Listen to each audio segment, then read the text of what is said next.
The two best things to know before starting to plan your garden are your gardening zone or your hardiness zone and your average last frost date. Hi, I'm Kayla with 5 Canadian Acres. Today I hope to help simplify your garden planning experience as I try to walk here. Encourage you just to plant something this year. So easy, anybody can do it. Grow some food, or plants, or herbs, or flowers, just grow something.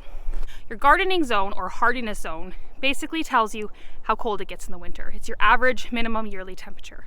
This is important to know when you're planting perennials, things that are permanent, like fruit trees and bushes. There's perennial herbs and flowers.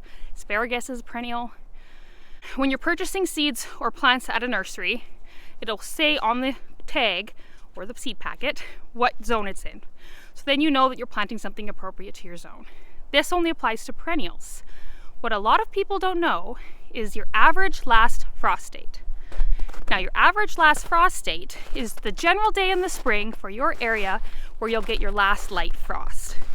This is important when planting your annuals, things you plant in the spring and harvest in the fall.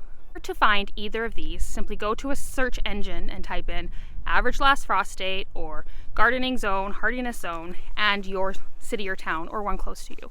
And then it will let you know your zone you're in or your average last frost date. Here's a little tip. If you go to almanac.com to find your average last frost date, it will also give you your average first frost date in the fall and your number of growing days. For example, here where I live, I have 124 growing days. This lets me know what things I can plant in my garden and the best varieties for that. For instance, if something takes 150 days to mature, I can't grow it here.